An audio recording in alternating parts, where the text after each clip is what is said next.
itago mo na lang ang tunay na pangalan ko. Oh my dear Kuya, please saklolo. Oras naman ho para sa atin, Dear Kuya, The Drama. At sa mga ganitong oras po naman natin ipinagkakaloob sa inyo, 11 to 12 ng umaga ay hanggang tanghali, 11 to 12 ng tanghali po tayo, ay inihatid namin sa inyo ang Dear Kuya, The Drama. Mga natatanging kasaysayan na ipinadadala ng atin po mga taga-subaybay. At yan ho'y binibigyan buhay sa pamamagitan ng pagsasadula at binibigyan payo naman ng mga katwiran at mga salita ng Diyos na nanggagaling sa banal na kasulatan sa pamamagitan pa rin ng ating resource person si Brother Eli Soriano. Kasama natin ang ating mga mag-aaral mula po sa La Verdad Christian College at si Teacher Jack. May import na naman ulit. Si Boy Pasa ay nandito na naman. Bagong galing na naman sa bahay nila. Tuwing umuwi ito, laging pagka bumabalik talagang bagong galing sa gulpi. Teacher Jack, sino ba may mga bagong mukha tayong kasama ngayon? Opo kuya, kasama po natin ngayon dito si Nanya. Siya po yung gaganap na bata. Kasama rin po natin si Shell po. Isa po sa mga kasama natin dito sa radio. Tapos syempre kasama rin po natin si Kuya Henry Malig po. Siya na po yung gaganap ng tatay po. Ayun. Galingan mo ha. At galingan nyo ha. Itong mga mag-aaral po natin ito. At sila ay beneficiaryo po sila ng ating scholarship program sa La Verdad Caloocan, di ba? La Verdad Christian College Caloocan. At sa mga gustong mag-inquire para po dyan sa ating scholarship program, tumawag lamang kayo sa 391-1547. Ulitin ko ho ang number, 391-1547. Wala ho yung pinipiling relihiyon, paniniwala, lahi o kulay. Basta kayo ay mag-qualify po dyan sa ating mga requirements. Yung mga hindi ho kayang makapag-aral ng kolehiyo, yung walang financial capability para sila ay mapag-aral o makapag-aral sa kolehiyo, ay binibigyan po natin ng tulong sa ganito pong programa itong ating scholarship program. Yan po ay sa pakikipagtulungan pa rin ng ating mga kasama sa dating daan sa pangunguna ni Brother Eli Soriano na ating mga kasamang members ng Church of God International. At again yan ho'y open po yan sa lahat. At wala naman kayong obligasyon, wala naman tayong hinihinging kapalit. Liban na lamang na sana kung kayo may kapasidad na rin na makatulong sa ibang tao ay huwag nating ipagkait yung mabuting pwede nating magawa para sa ating mga kapwa. Today, meron ho tayong isang natatanging kasaysayan naman. Salamat sa inyong pag-tune in sa atin. Narito na po ang ating tampok na kasaysayan naman para sa araw na ito sa ating pong Dear Kuya, The Drama.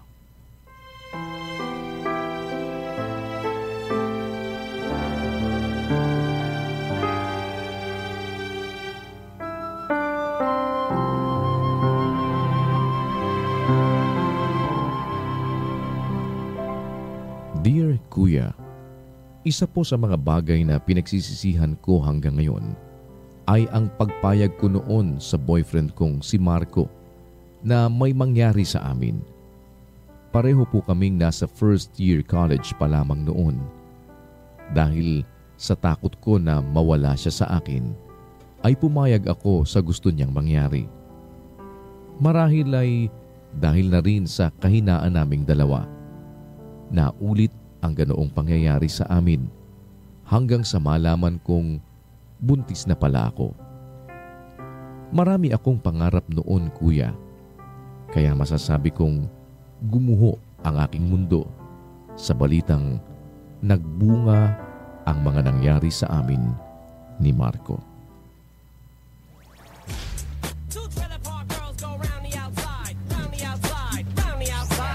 Paano yan, Marco? Hindi ka makakasali niyan sa race sa Sabado. Sasali ako, no? Malaki yata pusta nila Juban eh. I'll make sure na I'll bring home the bacon. Trust me, Ricky. May kayabangan ka rin talaga no? Teka. Akala ko ba grounded ka? At kinuha ng parents mo yung susi ng scoot mo? Paano ka makakasali niyan sa race? May duplicate ako nun. Saka pupunta sila mama sa Singapore bukas. Kaya alam mo na, free man na naman ako. Di mag-i-sleep over ka na naman dyan, Grace, kina Marco. Woo! Alam na! Loko ka talaga. Ewan ko sa'yo, Ricky. Teka, asan pala si Maureen? Andun sa kitchen, nagre-ready na ng snacks natin. Dali, puntahan ko muna. Sige.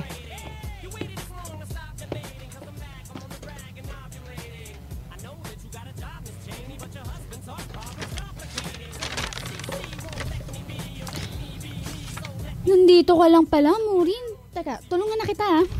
Sige, Grace. May sinabi ba si Ricky sa inyo? Wala naman. Bakit? May dapat ba siyang sabihin?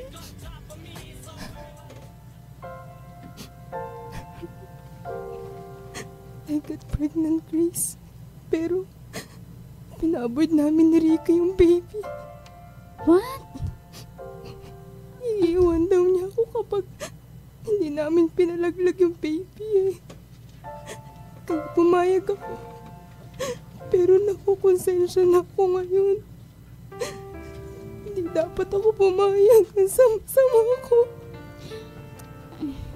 Tahan na. Tahan na, Maureen, oh. What about you?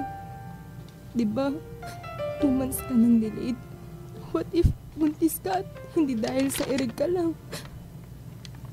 Anong plano niyo ni Marco? Huwag ka naman magsalita ng ganyan. Natatakot tuloy ako, eh.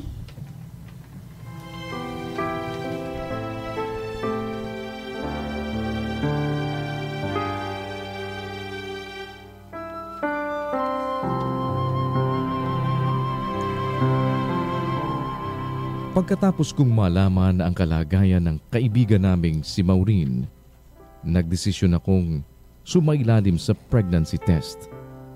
Kasagsagan noon ng midterm examination namin nang malaman kong positive din ako. Ipinagbubuntis ko ang anak namin ni Marco.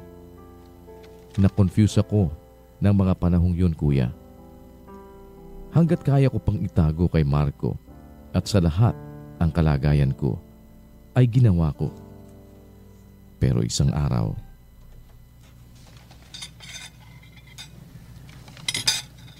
Grace, iha, kumain ka ng kumain ha. Huwag kang mahihiya. Salamat po. Oo nga, iha. Kumain ka ng kumain. Kamusta ka na pala? Hindi ka na masyado dumadalaw dito sa bahay, ah. Bakit? Nagkakaproblema ka ba kayo ng anak namin na to? Papa naman. Wala kaming problema ni Grace, no? Mabuti naman, Marco, anak. Ang ganda-gandang bata nito ni Grace eh. Huwag mong papaiyakin to, ha? Excuse me po.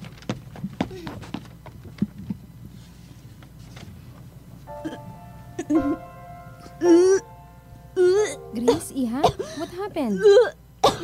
Sandali lang, honey. Marco, susundan ko lang sa kusina si Grace. Isama ako, mama. Una, anak, baka ayaw niya lang ng food.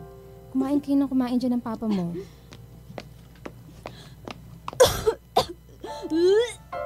Grace, iha? Hindi mo ba type ang baked oyster? Sana sinabi mo sa akin para ipinagluto kita ng ibang food. Teka, kukuhaan kita ng tubig.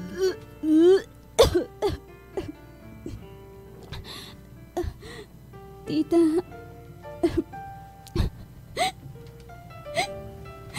I'm sorry. I'm very, very sorry, Tita.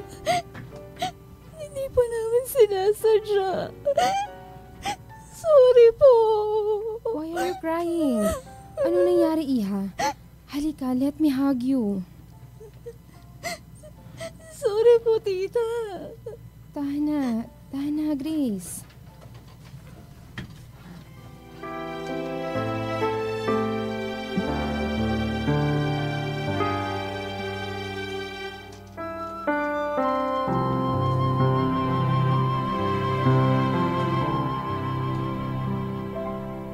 ipinagtapat ko kay Tita Raquel na nanay ni Marco ang lahat. Masakit man para sa kanila, pero tinanggap nila ito ni Tito Mon. Gusto nilang buhayin ko ang bata at nangakong tutulungan nila ako at si Marco. Gusto nga nila na kapag nasa tamang edad na kami ni Marco, ay magpakasal kami para na rin sa magiging anak namin. Nagulat si Marco dahil maging siya ay walang kaalam-alam sa kalagayan ko. Pero kung mayroon mang pinakanasaktan at nagulat sa mga nangyari, yun ay ang mga magulang ko, kuya. Malaki ang tiwala nila sa akin at kay Marco. At isa pa, alam kong nanghinayang din sila dahil masipag naman akong mag-aral at palaging matataas ang grades ko.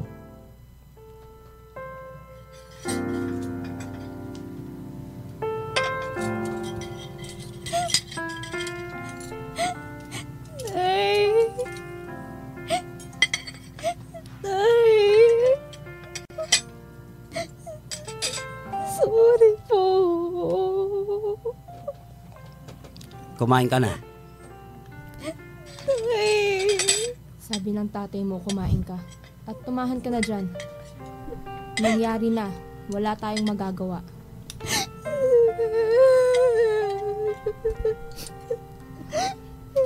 Pagkatapos mo kumain, tumawag ka si tita Ame mo dun sa Amerika. Sabihin mo, huwag nang magpadala ng pera para sa tuition mo sa susunod na SEM. Hindi ka na kamo makakapasok. Mag-sorry ka at mag-thank you sa kanya.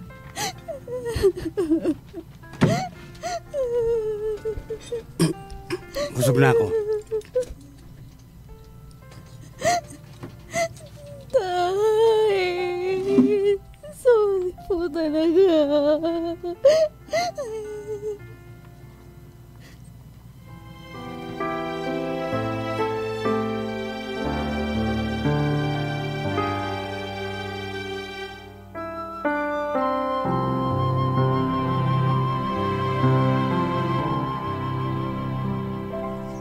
Dahil na rin sa mura naming edad at dahil wala pa rin namang kakayahan si Marco na magtaguyod ng isang pamilya, ay nagpasya ang mga magulang niya na pag-aralin siya ulit. Naisip naming pareho ni Marco na magiging malaking tulong ito para na rin sa pamilya namin sa hinaharap. Mas magiging maayos ang buhay namin kasama ng aming anak kung makakapagtapos siya ng pag-aaral at makakakita ng magandang trabaho. Bukod dito ay kumuha ang mga magulang niya ng apartment na matutuluyan naming dalawa. Binilahan ako ng mga vitamins ni Tita Raquel para maging maayos ang pagbubuntis ko. Tuwing weekends ay pumupunta ang mga magulang ni Marco sa apartment namin. Kuya, para magdala ng groceries. Sinusuportahan nila kami habang hindi pa kaya ni Marco na magtaguyod ng sarili niyang pamilya.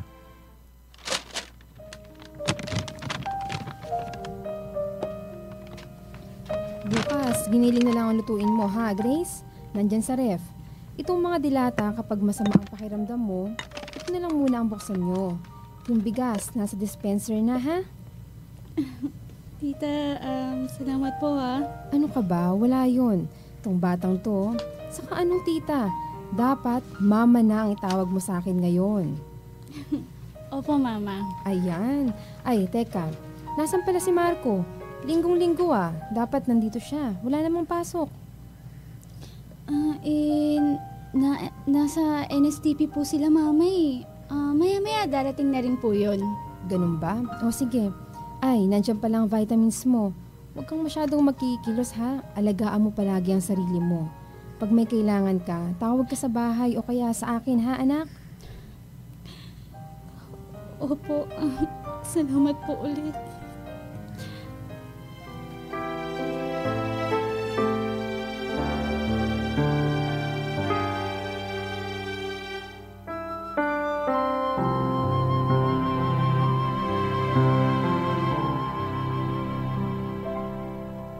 Naisilang ko ang anak namin ni Marco ng maayos, kuya.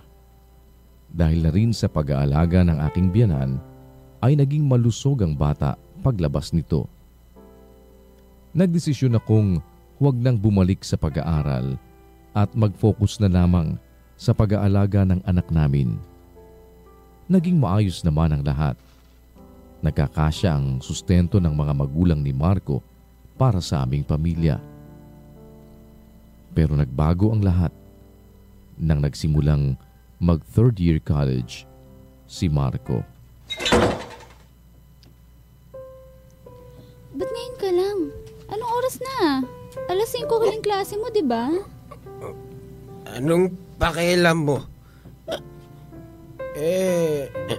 Umalis kami nila Ricky. May bagong bukas na bar sa Malate.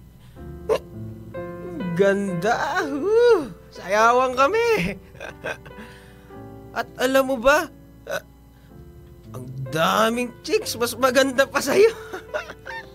Palit ka na nga ng damit at magpahinga. Lasing ka, Marco eh. Ikuha mo ako ng damit para naman may pakinabang ako sa'yo, babae ka. Sandali, ikukuha kita. Ay, oo nga pala. Yung pangrenta natin dito sa apartment, nasa'yo na raw sabi ni Mama. Binigay daw niya sa'yo. Hinahanap na ng may-ari yung bayad natin dito sa renta. Wala na. Natalo ako sa race namin nung isang gabi.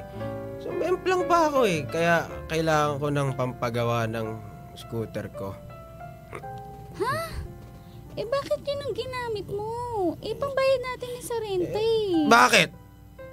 Pero naman ang magulang ko yun ah. Anong naarte-arte mo dyan?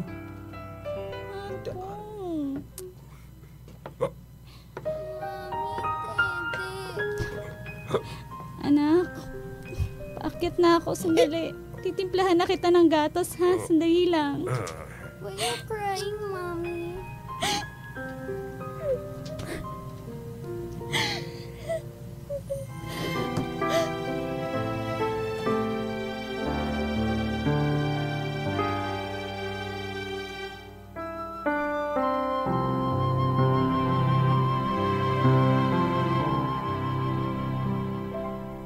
Dalawang taon na ang anak namin noon. Gabi-gabi na lamang umuwi si Marco ng lasing. Minsan naman po ay madaling araw na itong umuwi galing sa mga gimmick nilang magkakabarkada.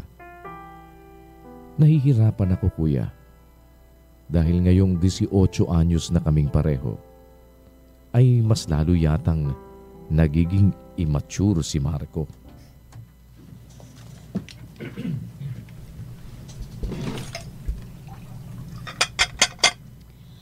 Oh anak, isang subo pa. Dali. Yan, dali. Ayan, very good. Sa isang linggo pala, alis kami nila Ricky ah. Oh, saan kayo pupunta? Sa Batangas outing. Mga isang linggo yun. Eh di ba ka-out of town nyo lang last week? So, nakikialam ka na naman. Hindi naman sa ganun, Marco. Ang akin lang, iba na kasi ngayon eh. May asawa ka na. May anak na tayo. Hindi ka na binata. Kaya sana, mag-adjust tayong pareho. Uso! Ang dami mong sinasabi. Gagastusin ko muna yung perang galing kina Mama. Yung panggastos dapat natin sa isang linggo. Doon muna kayo ng bata sa bahay ng magulang mo. Umuwi ka muna sa nanay mo. Storbo ka eh. Sunduin ko na lang kayo pagbalik ko sa Maynila.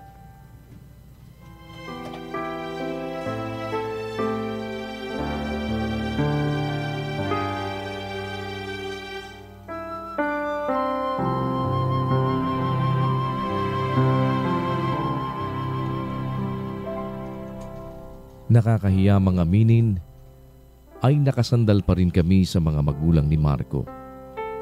Sinusuportahan po nila ang aming panggastos sa araw-araw at maging ang panggatas ng aming anak, kuya. Pero hindi nagtagal ay hindi na nakakaabot sa akin ang pera na tulong ng mga magulang ni Marco. Nagagastos na ito ni Marco sa kanyang barkada at mga bisyo. Siya pa ang galit kapag hihingi ako sa kanya ng pera para sa panggastos namin. Nahihirapan na kami pareho ng anak ko sa sitwasyon sa bahay, kuya. Naisip ko na rin na bumalik na lamang muna sa poder ng mga magulang ko habang immature pa ang ama ng aking anak. Para na rin po sa ikaaayos ng buhay naming mag-ina. Ano po ba ang dapat kong gawin sa problema kong ito? Sana po ay mapayuhan ninyo ako. Umaasa, Grace.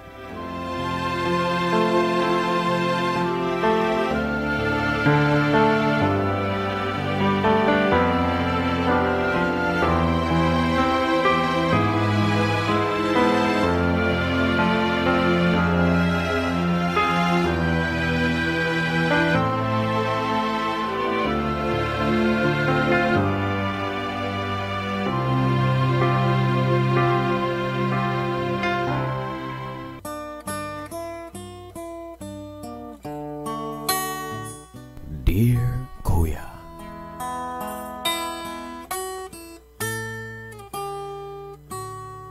Oh my dear kuya, payuhan mo naman ako.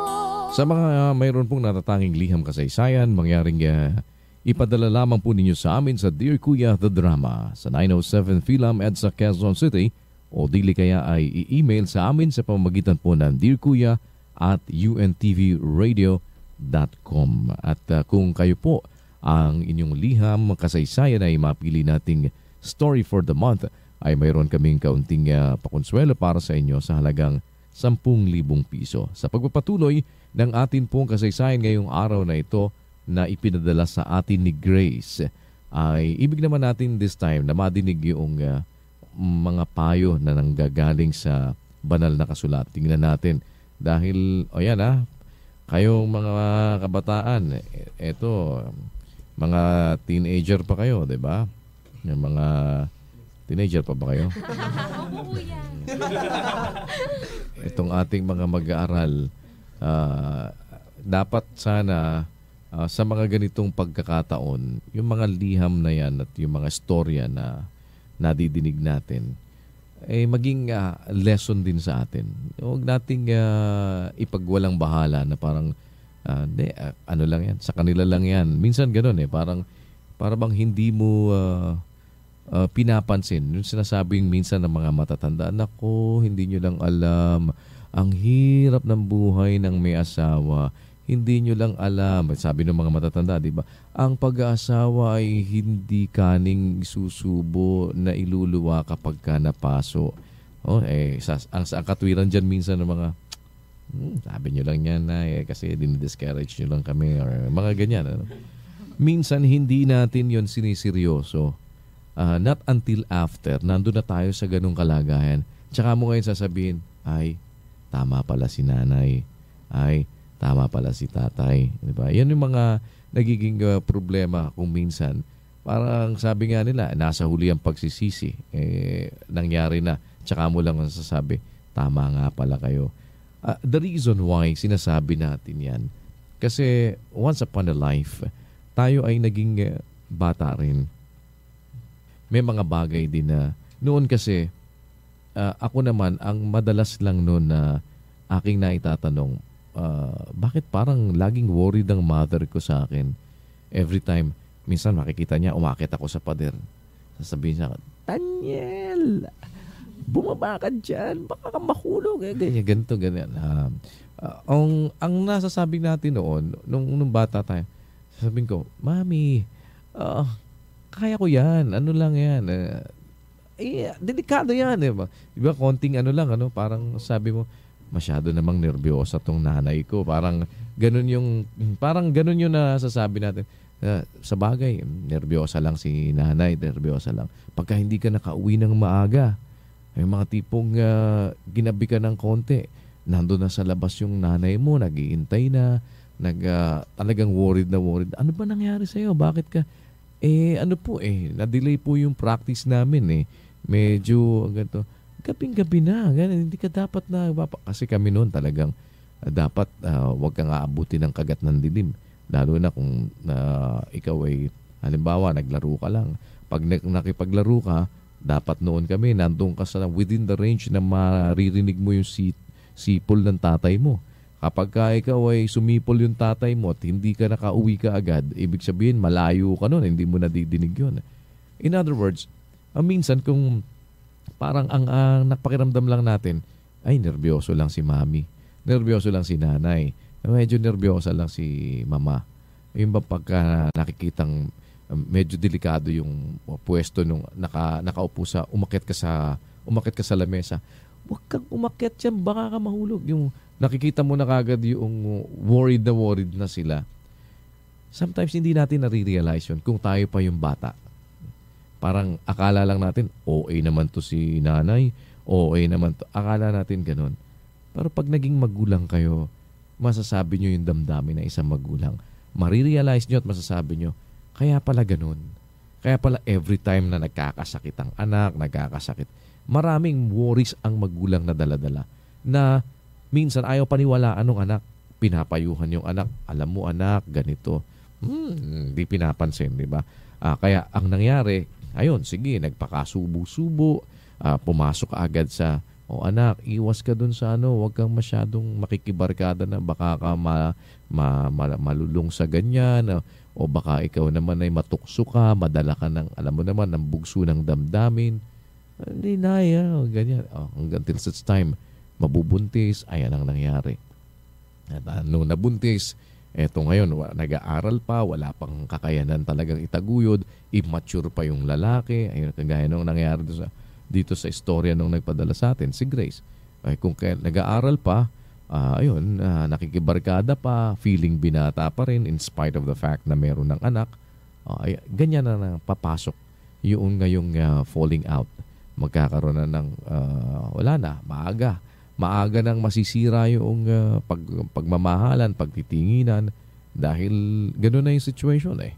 Yung pambili dapat ng gatas, pambayad ng renta, inom ng alak, ipinang bisyo, wala na. At later on, masisira na yung pamilya. Minsan gano'n. Kung may mga ganitong instances, nadidinig natin, let's take the lesson out of kung ano yung nakikita natin sa paligid natin. Hindi naman kailangan na tayo pa maka-experience eh. Diba? Parang yung bang tsaka mo lang masabi, tama nga pala. Diba? Pagka nakita mo na may napaso na, nakita mo na meron ng nagkaroon na ng problema sa ganyan, ibig sabihin that is one of the realities that we really have to face. Bahagyang lumaki sa tabo, pumasok na sa isang relasyon, o yung isa, nangyari, ipinalaglag pa, di ba? Alam naman nating masama yun, alam naman nating hindi maganda yon. So let's bigyan natin ng puwang sa ating mga puso, yung mga wisdom na makukuha natin sa mga may karanasan na sa buhay. Yung sinasabi ng mga matatanda, nako anak, papunta ka pa lang, pabalik na ako. Minsan, parang tinitake natin very lightly, sinasabi lang natin na, ganyan talaga yung mga matatanda sa una, mga matatanda sa 5. Ganyan ang nagiging reaction ko minsan. But little we realize, no matter what we say, ilang taong ka? 13, 14, 15, 18, sabihin mo na 17, 18 ka, yung magulang mo, much ahead sa'yo. Magulang mo yan eh. Nabuhay yan, sabihin mo na lang, nabuhay yan ng 20 taon ahead of you. At sa 20 taon na yon, marami na siyang nasalubong talaga sa buhay. Mas maraming araw na lumipas sa buhay niya kaysa sa araw na lumipas sa buhay mo. At sa bawat araw na lumilipas sa buhay ng isang tao, mayroong karanasan at mayroong learnings out of the experiences na nararanasan natin sa buhay at na-encounter natin. So for certain, mas marami nang nakitang mas marami nang kinain na bigas yun. Bagaman at sinasaing muna bigas bago kainin, talagang mas marami na yung nainom na tubig kaysa sa'yo. Maraming mga bagay na pinagwawalang bahala nating mga kabataan kung minsan for the simple reason na akala natin kwento lang. Akala natin parang ano lang yan, talagang ganyan. You will always hear the tirade of your parents pagka medyo may nagawa kang ganito, may nagawa kang... But realidad yan eh. Kaya tignan natin ngayon, ano naman ang mga katwirang pwede nating makuha from the Bible sa ganitong sitwasyon ni Grace dahil ito na yung kanyang kalagayan. Mula po sa ating resource person, si Brother Eli Soriano. Grace, iyon nga ang laging concern sa aking pakikipag-usap sa mga kabataan na ang pag-aasawa ay isang bagay na hindi po pwede na daanin sa paraang hindi pinlano. Actually, family planning must begin with courtship para na rin sa ibang kabataan. Sa ating nalalaman ngayon sa sosyedad ng tao, ang family planning na pinapractice pagka mag-asawa na. If you have to plan for a family, siguro, it must begin with courtship. Doon sa pagliligawan, pakikipagnobyo, pakikipagnobya. Unang-una, mayroong mga aral ang Panginoon para sa isang mapayapang pamilya. Pangunahin na yung pagpili ng magiging lifetime mate mo. Kasi sa Biblia, mayroong sinasabi sa Aklat ng Kawikaan 22 at 24, huwag kang makipagkaibigan sa taong magagalitin at sa mainiting tao ay huwag kang sasama. Baka matuto ka ng kanyang lakad at magtamo ng silo sa iyong kaluluwa. Pagka ang isang tao ay magagalitin, hot-tempered, kung ang Diyos ang susundin mo, hindi ka man lang dapat makipagkaibigan eh. Much more so kung mag-aasawa ka. Kasi kung mag-aasawa ka sa isang taong magagalitin, ang pag-aasawa hindi madali na ito ay matatalikuran kung susunod ka sa katotohanan na sinasabi ng Panginoon. Yung kaibigan po pwede siguro sa mabilisang desisyon. Ang kaibigan maaari siguro maiwasan o maiwanan o makipaghiwalay ka sa kaibigan. Wala kang binding na legal tie sa isang kaibigan. Wala ka ring moral at saka spiritual obligation na gaya nung sa pamilya. Meron kang obligasyon sa kapwa-tao, pero yung sa asawa at sa pamilya, mas malaki ang sasagutin mo pagka yung pamilya ay nasira. Kaya kung sa pakikipagkaibigan pa lang ay binabawal na ng Panginoon na makipagkaibigan sa taong magagalitin at mainiting tao, wag kang sasama, lalo na kung magiging asawa mo yung ganito. Ibig sabihin, doon pa lang sa pagpili mo ng lifetime partner or mate, meron ng guidance ng Diyos na pagka ang isang tao masyadong maiinitin, magagalitin o seloso, kasama yun selosa. Kasi biblically, ang masyadong seloso, nabibilang yun sa magagalitin. Kasi ang sabi sa Biblia, sa 6:34 ng Kawikaan, sapagkat ang paninibugho ay pag-iinit ng tao. Galit yan at hindi siya magpapatawad sa kaarawan ng paghihiganti. Kaya yung pagiging mapanibughuin, yung sobrang paninibugho, selosa, sobrang pag-iinit din yun. Kasi sabi ng Biblia sa kanyang definisyon, ang paninibugho, pag-iinit ng tao. Sabi, huwag kang sasama sa taong magagalitin, sa mainiting tao. Kung i-consider mo itong mga admonition ng Diyos sa kanyang mga salita sa banal na aklat, hindi ka makikipagnobyo sa magagalitin, hot-tempered, o kaya siloso, to minimize the problem that you are going to face in later life. Doon pa lang dapat umatras ka na sa ganun. Ito'y mga guidelines ng Panginoon, lalo na kung pipili ka ng mapapangasawa. Pero sa iyong sitwasyon, Hindi kita masisisi kasi wala ka sa edad ng makipagrelasyon, wala ka rin sa edad ng magkaanak. Yung nakarelasyon mo, wala rin sa edad. Although maganda yung ginagawa ng kanyang mga magulang na hinaharap yung obligasyon sa iyo at saka sa iyong anak. Pero there is something wrong somewhere. Maaari sa magulang ninyo pareho. Bakit kayo pinabayaang malulong sa ganyang sitwasyon sa isang edad na wala pa sa talagang yung sinasabi kasi sa Biblia na edad ng pag-aasawa, hindi yung edad ng teenager. Ang sabi doon sa 7:36 ng unang Korinto, ngunit kung iniisip ng sino mang lalaki na hindi siya gumagawa ng marapat sa kanyang anak na dalaga, kung ito'y sumapit na sa kanyang katamtamang gulang at kung kailangan ay sundin niya ang kanyang maibigan, hindi siya nagkakasala. Bayaang mga asawa sila.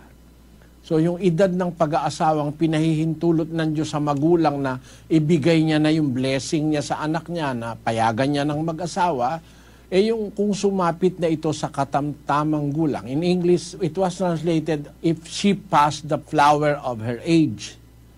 Meaning, you have to pass the flower of your age.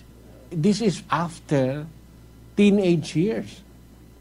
You are very much a teenager when you were 16. Kaya masasabi nating masyadong maaga. What is happening now to you is the consequences of unprepared or unplanned marriage. Gaya sabi ko earlier, ang family planning should start even in courtship. Hahanap ka nung mapapangasawa mo na hindi ka magiging masyadong hipit, hindi siloso, hindi magagalitin, hindi masyadong mainitin. At least ma-minimize na yung away, yung maraming away na hinaharap. Kagaya niyan, irresponsable lumalabas yung tatay ng iyong anak. Kung ang Biblia ang ating babatayan, irresponsableng ama yung tatay ng anak mo kasi yung para sa inyo, ginagastos niya pa sa kanyang kalayuan. It appears na parang wala siyang pagmamahal talaga sa iyo at maging sa kanya mismong anak. Kung pahahatulin natin ang Biblia, ang salita ng Diyos, sa 5:8 ng unang Timoteo, ang sabi, datapot kung ang sino man ay hindi nagkakandili ng mga sariling kanya, lalong-lalo na sa kanyang sariling sambayan, ay tumanggi siya sa pananampalataya at lalong masama kaysa hindi sumasampalataya. Masamang tao sa definisyon ng Biblia ang isang irresponsableng ama o irresponsableng ina. Sa definisyon ng Biblia, yan ay masamang tao. Pag irresponsable, hindi nagkakandili sa mga sariling kanya, lalong-lalo na sa kanyang sariling sambahayan. Yan ay masamang tao. Ayon sa paliwanag ng salita ng Diyos. Lahat ng makikita mo sa mundo na irresponsableng ama, irresponsableng ina, hindi matinong tao yan, masasamang tao yan.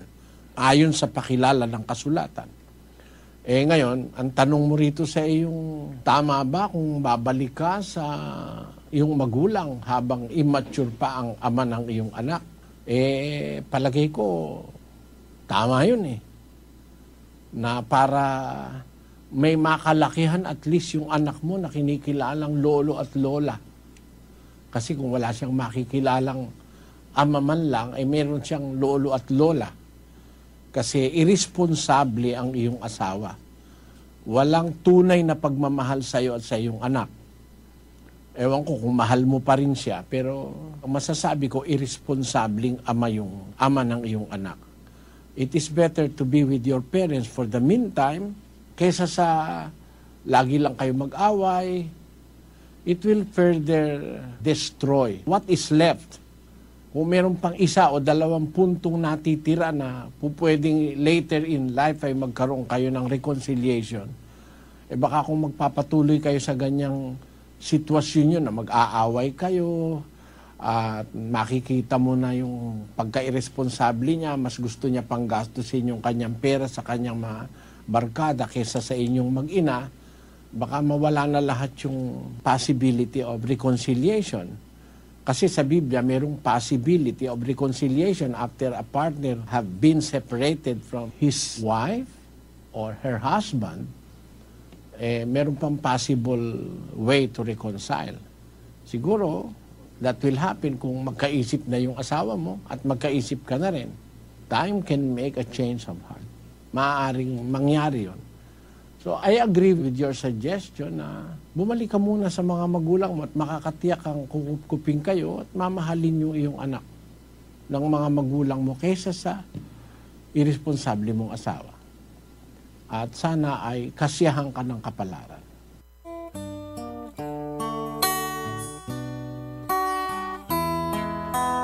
Dear Kuya, Oh my dear kuya, payuhan mo naman. Yan ho ang ating naging tampok na liham kasaysayan ngayong araw na ito. At habang si Minyo ngayon nagmumukmuk pa din doon sa isang sulok at gumagawa na ng kanyang liham. Ng kanyang liham kasaysayan. Para ho sa mga ibig pa rin magpadala, padala lang ho niyo sa Dear Kuya, The Drama 907 PhilAmed sa Quezon City o kaya ay email sa dearkuya@untvradio.com. Yan. At tingnan nyo, ang babata na ngayon ng mga 9 years old. Yung sinasabi ng Associated Press, merong isang 9-year-old girl na nanganak dyan sa Western Mexico. At ang tatay ay 17 years old naman. Ano ba ang alam na nung 9 years old?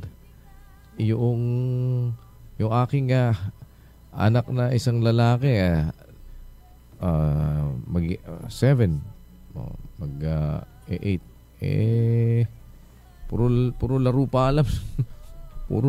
Yung babae, baka puro piku pa pagka babae yung, di ba? Parang ayan na yung nagiging problema. And then later on, pagka lumipas na ang panahon, naging mag-asawa at a very young age, sabi nga ni Brother Eli sa mga ganyang sitwasyon, di ba? Bukas and time can change, merong yung broken heart mo ayun na naman yung mangyayari. Papasok na naman ngayon yung hiwalayan, papasok na naman dyan ngayon yung ewan ko, pagka ganyan ang nagiging sitwasyon, na ang nagiging kaawa-awa madalas na pagkakataon yung mga bata, di ba? Nakakalungkot na naisipin na mayroong mga ganyang mga pangyayari. Kaya wag pabugso-bugso ng damdamin and later on pasok-pasok agad sa yung, alam nyo, napakaganda nun yung point na doon sa panahon pa lang ng courtship. Meron kasi nakalabit lang parang type kita, type mo ko, halika mag-boyfriend na tayo. Ganun lang nangyari, di ba? O kaya naman bigyan lang ng choknut. Sumagot na o umuo na. That's also the reason bakit noong araw merong meron silang paninilbihan na ginagawa pa, sabi nila yung na umaakyat ng ligaw nun, ang umaakyat ng ligaw nun hindi yung isang araw lang talagang nagsisilbi pa yun, nagpapakita ng para malaman mo rin ang ugali. Sabi nga nila yung lakas ng kabayo nalalaman sa paghaba ng tinatakbo di ba? Parang makikita mo kung matiisin yan talaga, ano bang klase ng ugali niyan, hindi mo pa alam na alam, hindi mo pa kilalang kilala, sumagot ka na. Pagkatapos mo sumagot, sumama ka na kagad, nagpabuntis ka na, bukas makalawa, nagpakasal kayo dahil lang dun sa ikaw ay nabuntis na. Ayun, after that, makikita mo naman ngayon, eto naman, meron naman darating na, oy, mas mabait pala siya. Mas mabait pa, kaya babanat ka na ng bakit ngayon ka lang? Bakit ngayon kung kailan ang aking puso'y mayroon ng laman? Ayun na. Tapos babanat naman yung isa. Anong banat naman yung isa? Wala. Marami ng kung ano-anong pumapasok na usapin. Ay, masalimuot ho yan. Kaya mas maganda pa rin talaga. Let's take the advice of the Bible. Let's take the advice of the words of God na nababasa sa Bible. Na huwag tayo magpabigla-bigla. Kaya may nanliligaw sa inyo. Kahit na sabihin pang manang kayo. 'Diba? Kilalanin mo muna yung naliligaw sa'yo. Hindi yung kasi gwapo. Ay, gwapo type. Ganun, mga ganun. Ganun kasi minsan pag nakakita ng, ay, gwapo. Alam nyo naman, most of the time, ang lalaki, best foot forward. 'Di ba? Yun yung mga parang mga tipong ganyan ang ginagawa. Parang gagawin nila, pakitang tao. Akala mo kabait-bait, 'di ba? Para papakita. Kaya ikaw naman, kinikilig-kilig ka. Ay, ang bait-bait, ang ganyan. Akala mo mabait nga. Sabi nung kasabihan ay tula doon sa Kapampangan. Aureana naman, rembayon taon danupan. Sangkan rang kalag-kalagan ng bulsa lang alang laman. Sangkan lang mamagmasipag alano mang balong dapat. Nung may asawa nunot mirangkap, induno ning sablang tamad. Magumpisa ng mayayating babaeng kulang palad, mamangan niyang mayayayat, matudtud niyang mapupuyat. Manakitan yaman iti, inge maya palalaki, isugal no ti pagbabay, enaibiye king babay. Naintindihan niyo yun? Hindi po. Naintindihan niyo ng mga Kapampangan. Ano yan? Sa nakakarinig nito, please lang pakibalik ang puso ko. Ano yan? Ano yan? Pakibalik ang puso ko. Akala ko ano yan. Kasama pa rin po ang ating mga mag-aaral sa Radyo La Verdad. Of course, with Teacher Jack. Of course, kasama po ang ating mga nakatulong sa ating po technical side. Si Brother Mel Magdaraog, si Ronald Tabian, Lilo Deswasido, Chris Bantayanon, George Ibardalosa, Dennis Blancaflor, Isaiah C., Irmao Bruno Gomez, Joy Zamora, Michelle Tungol, and Jermaine Tuazon. Ang lahat po ng ating mga katuwang palagi dito. Of course, ang ating Dear Kuya the drama staff, si Chat Vergara, Jack De Ocampo, si Teacher Jack, si Mary Lopez, si Maki Libradilla, si Angeli Casel, si Gerolf Acaba at si May Cortez. At sa lahat ng ating mga guests, drama talent na naging katulong natin para sa araw na ito. With that, kami po ay muling pansamantalang magpapaalam upang sa kalooban ng Panginoon tayo po ay muling magsalo-salo sa araw ng kinabukasan para pa po sa isang episode ng atin pong panatuntunang Dear Kuya. Alas 9 hanggang alas 12 po ng tanghali ay inyo pong mapapakinggan.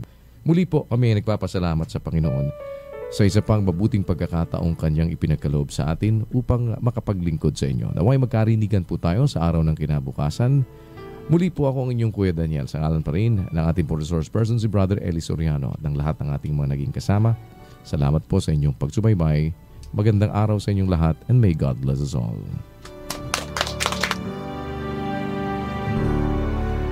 When I am sad, you make me smile. When I am down, you lift me high. When I'm afraid, you make me brave. When I am lost, you show me the way. You make me strong when I am weak. You make me better when I feel sick. You give me everything I need. You give me reasons to